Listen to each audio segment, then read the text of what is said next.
Allahu Akbar, Allahu Akbar, Allahu Akbar, Allahu Akbar, Allahu Akbar, Allahu Akbar, Allahu Akbar, Allahu Akbar. La ilaha illallah, Wallahu Akbar, Allahu Akbar, walillahi alhamd.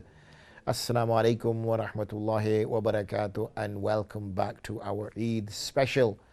Eid Mubarak, Eidun Sa'idun, Taqabbalallahu minna wa minkum, and as we say, Akhtar di Umaraksha, the old Pushtun style. Well, you are already well into the way of Eid. I'm sure I don't need to tell you that go get yourself some breakfast, go get yourself some food. I'm sure you're already, up to your eyeballs in food, not knowing what to eat next. The biryani is probably already being warmed up as we speak. You're already planning what you're going to have for lunch, all done. And as you know, there's many youngsters that are out there that will be listening, hopefully, or watching. I know it's a time of celebration, but don't get carried away, okay? Don't let this be a day which becomes a sad day. I hear, unfortunately, youngsters will, get, either have their own new cars or go hire a car and then, drive at high speeds. Think about it. Imagine this, a father, his wife, a mother, and their two, three children are getting into a car, and they're going to go visit the grandmother. And as they set off, you're driving at whatever 70, 80 miles an hour, and you slam straight into them. And when you slam straight into them, you see that you've killed two of the children. How can you live with that? What kind of an Eid is that for you? What kind of an Eid is that for that family? They thought that this was going to be a day of celebration. They thought that this was a night of celebration. Instead, what this has become for them is a nightmare. And that young lad has now got so much regret. He's got so much remorse. He feels so sorry, but what can he do? He cannot bring the dead back to life. So don't let Eid be a bad day for you. Don't let Eid be a cause of regret for the rest of your life. So enjoy yourself. I'm telling you, Mufti Amjad is saying, enjoy yourself. Be merry, be happy, but don't commit haram. There is no need to commit haram in order to be happy. You can be happy with the valuable good things. Remember, there's nothing that beats family. You can do whatever you like, go wherever you like. The contentment of being with your family and your close friends and enjoying yourself, eating, relaxing, laughing, joking, how can you replace that? And yes, taking drugs might be an instant hit. Driving very fast may be a bit of an adrenaline rush. But those type of behavior don't come without their risks. Those types of behavior, it just takes one split second and that's it. Your whole life immediately changes. It immediately changes. So remember, this balance you need to strike. So please think about these things. Be safe over Eid. I don't want to hear sad stories of this young 17, 18-year-old crashed his car. There was this happened or that incident. Somebody was taking drugs and they had a drug overdose or they had an allergic reaction to the drugs. Or this sister went to this particular place and she was molested by somebody. Don't get these sorts of things happening. Avoid those scenarios. You can be happy doing the things you do. Be happy in yourself.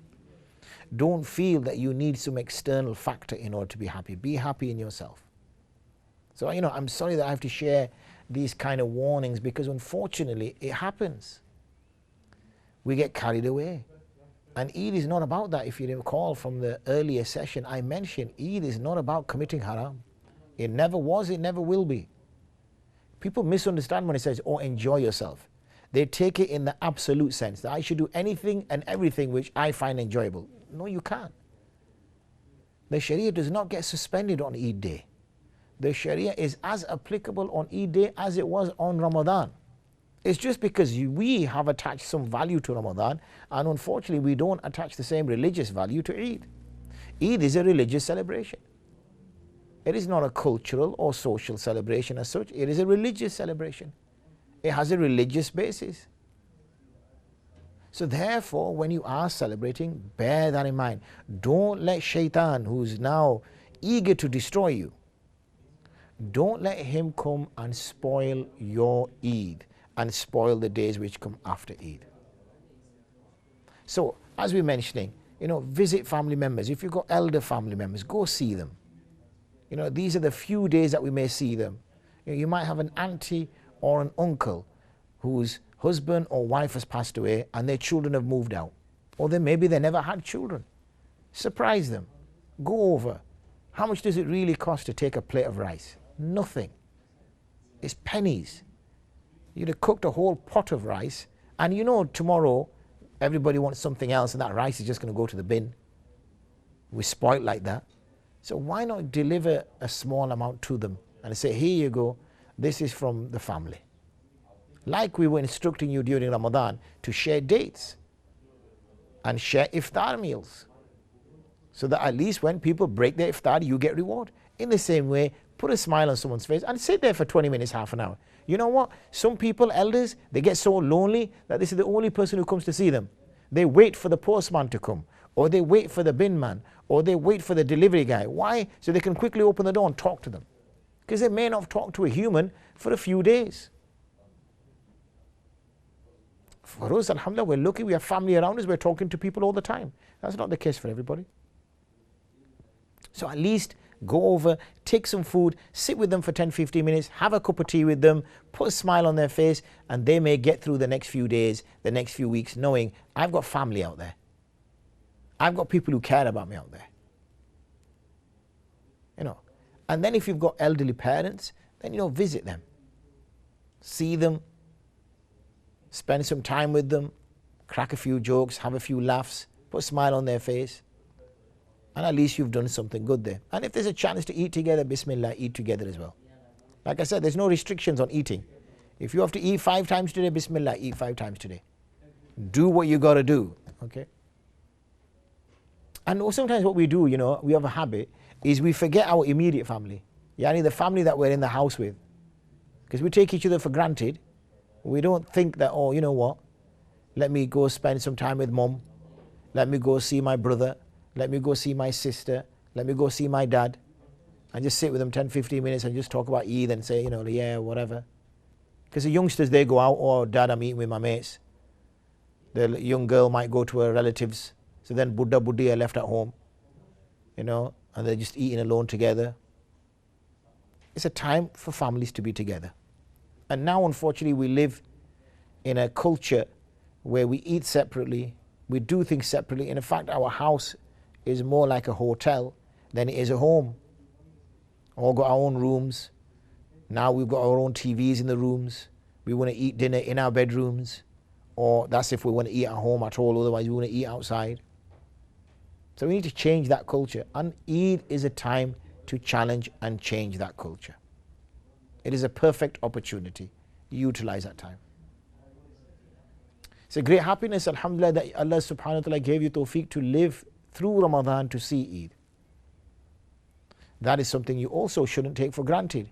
It could have easily been such that in Ramadan, Allah subhanahu wa ta'ala took your soul. Yes, it is a pleasurable time for your soul to be taken. It is an absolute bonus if your soul is taken during Ramadan. But maybe next year He lets you be so you can also enjoy your Eid day. Eidun Sa'idun is what we say. Yeah, have a fortunate Eid. Eid Mubarak. May Allah put blessings in your Eid. Now we know these phrases, they're not from the Sunnah. The Sahaba radiallahu anhum ajma'in did not say to each other Eid Mubarak or Eidun Sa'idun or anything like this whatsoever.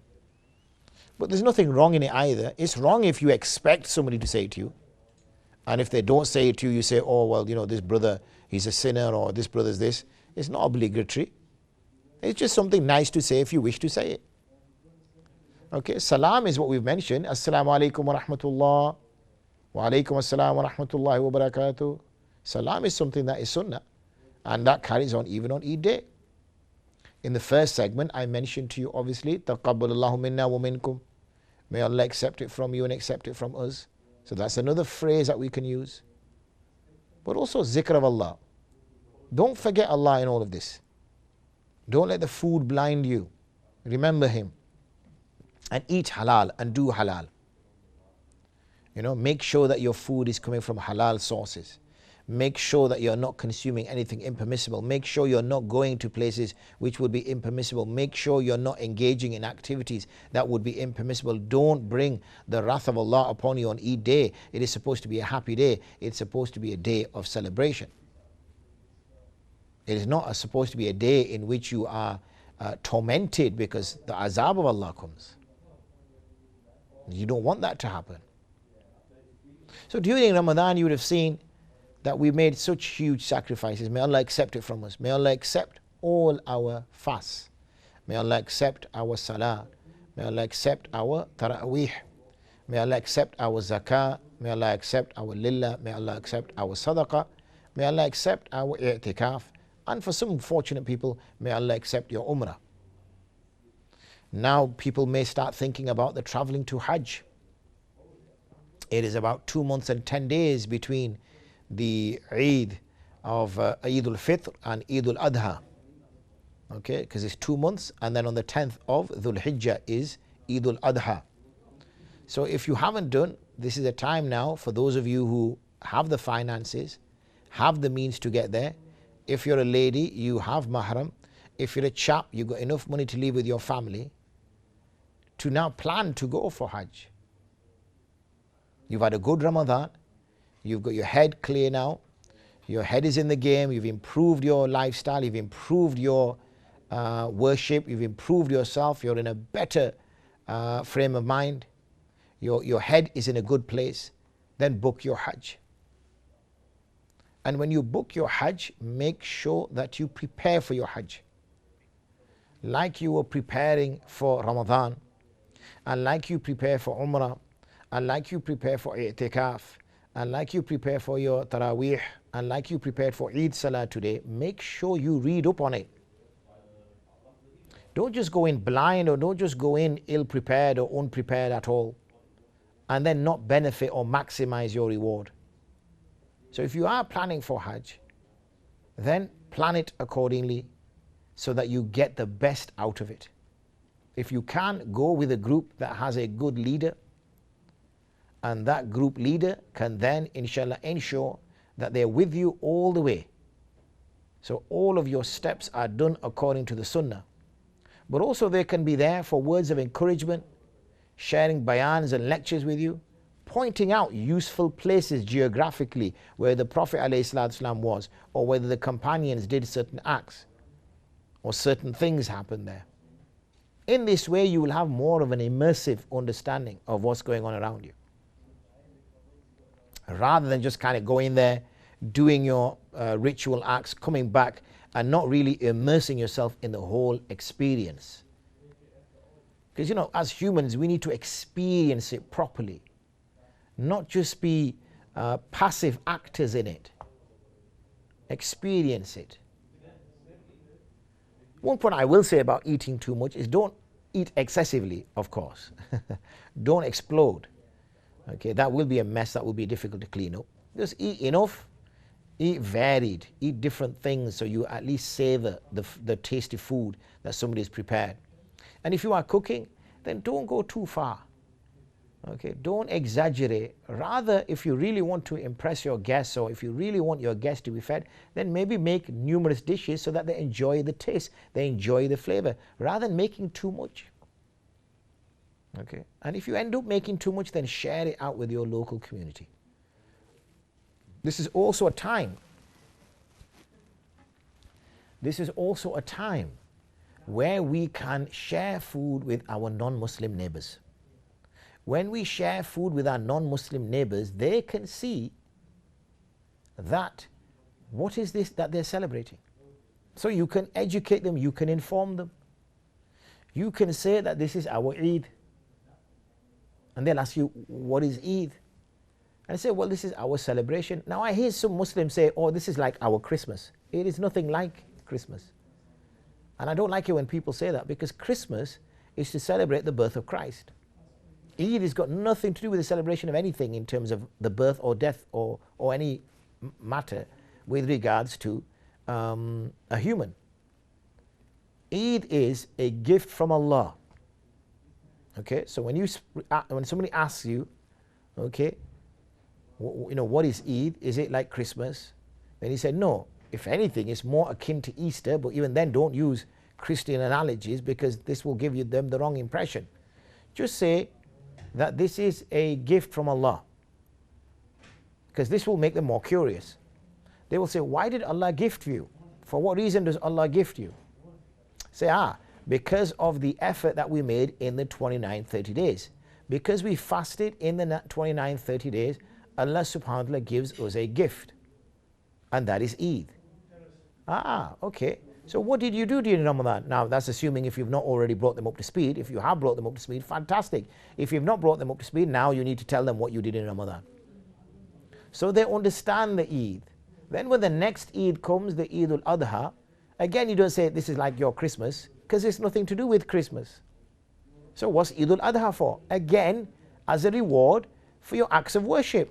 So we scratch our heads and we think, well, we don't do anything special on Dhul Hijjah. But we're supposed to fast the first 9 days of Dhul Hijjah. And I say it's not farz to fast. It is good to fast. But this is primarily based upon the pilgrimage as well.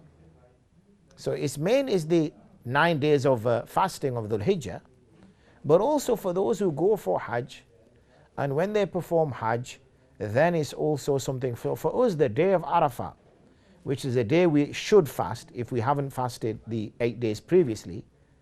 This is the day which is a blessing day, and we are then supposed to celebrate Eid after.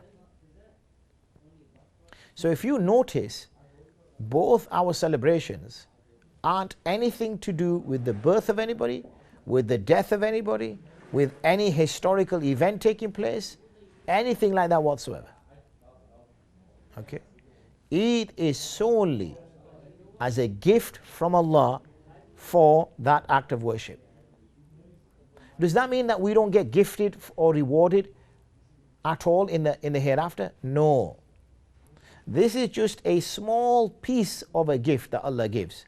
And He says more is waiting for you in the hereafter. Okay? This is just a small gift. More is waiting for you in the hereafter. So if you're enjoying Eid like you are today, and you're eating nice food, and you got a big smile on your face because you're wearing some nice clothes, nice shoes, and you're visiting people and you got a big smile on your face, then think of what's going to be, how big your smile is going to be on the Day of Judgment when Allah subhanahu wa ta'ala rewards you for all your fasts. That, my dear brothers and sisters, is going to be a better feeling than the feeling you're experiencing today, by 1,000,000 miles, by 1,000,000,000,000 miles, more than you can imagine. And also, to make you feel warm and put a little smile on your face, if you partook in the Ramadan appeal, or if you partook in any appeal, and you gave your sadaqah and lillah, not your zakat, because your zakat is fard, and that sadaqah and lillah has reached to the people across the world, then know that they are happy with you as well. And they have been making dua for you, and they are grateful to you for sharing some of your wealth with them. So like you are celebrating your Eid, no, you were fortunate enough that Allah subhanahu wa ta'ala gave you the tawfiq that to also make sure that others also celebrate their Eid. This is what it's about. Remember the phrase that we had for Ramadan? Bless and be blessed. Well, this day also, bless and be blessed. You should enjoy today. You should be satisfied today. Excuse me. You should be content today that you put in some hard work and now you're being rewarded for it. May Allah subhanahu wa ta'ala accept all your ibadat. May He give you contentment and peace in your homes. And may He resurrect you with the pious, the siddiqeen, the salihin, the shuhada and the anbiya, so that you truly see the reward for your fast, and the reward for your prayer, and the reward for your zakat and sadaqah. We're coming now to the end of our Eid message, and I hope that I've been a guest in your house, to share Eid with you. I've not had any food from you yet, but I'll wait. Maybe the day is long. Maybe I might receive it later on. But at least I've been invited into your home to celebrate Eid with you. So I can also witness the gratitude that we are all expressing to Allah, to thank Him and to praise Him and to glorify Him and to mention Him with the greatest of definitions of Allahu Akbar. Allahu Akbar, La ilaha illallah wallahu Akbar, walillahi alhamd. And to wish each other, Taqabbalallahu minna wa minkum, may Allah accept it from you, from us, and may He accept it from you. Don't be petty this Ramadan. This Eid rather. Don't argue. Don't use it to score political points. Don't try to bring harm and hatred into people's lives. Be at peace. If there's people you don't get on with, just stay out of their way. Okay? No point, because they'll say something which will annoy you, which will frustrate you, and then you will react and it will spoil your Eid. So don't rise to their bait and have your Eid destroyed. Enjoy yourself. Be around people you love, be around people who care for you, and be around people who want the best for you. And you become a person who shows love, who shows care, and who wishes the best for people. May Allah bless you with a fantastic Eid. May Allah bless you with other Eids which follow. Just want to leave you some messages about beyond Eid, tomorrow, the day after, the day after. I adjure you, I appeal to you that don't let those old habits sneak back in. Don't let those sins that became associated with you before Ramadan. Don't go back to the old ways. Be the change you saw in Ramadan. You attended so many lectures. You heard so many shuyukh speak. You had opportunity to engage with so many different people. You had a religious awakening, a resurrection, a revival. Don't go back into a coma. Don't go back to sleep. Stay awake. Stay alert. Okay, press forward. Work hard. Remember all the plans you made in Ramadan? That I'm going to learn what Surah Fatiha means. I'm going to memorize the last 10 surahs. I'm going to memorize Surah Yasin. I'm going to do this. I'm going to do that. Remember all those promises? Now is the time. When Eid leaves us, that's it. The celebration is over. You've got to be thinking about what next. And if you sit around and if you're hoping or waiting for something to happen, it's not going to happen. It's only going to happen when you make it happen. You've got to put a plan in place. You've got to put a structure in place. And then you've got to make phone calls and you've got to do things. Okay? You've got to arrange. You've got to facilitate. You've got to organize. That's the way it will happen. Similarly, when I decided last Eid or during Ramadan that, you know what, after Eid, it's going to be the gym life. So it was phone calls, it was arranging visits, it was getting onto some training program, it was talking to lots of people, it was getting my gym kit, both in terms of what I was going to wear, what equipment I needed. Okay? And then I needed to organize my life. When am I going to go? What do I fit it around? All that I had to do. I couldn't just sit there and wait for it to happen because it wouldn't happen. And alhamdulillah, a year later, I'm still going strong. May Allah accept. Anyway, I've taken up enough of your time. You need now time to go enjoy your food, enjoy your family, enjoy your friends. So remember my family and myself in your du'as, and I will do likewise and have one pakora for me. Jazakumullah khairan for listening and watching. You take care of yourself. Assalamu alaikum wa rahmatullahi wa barakatuh.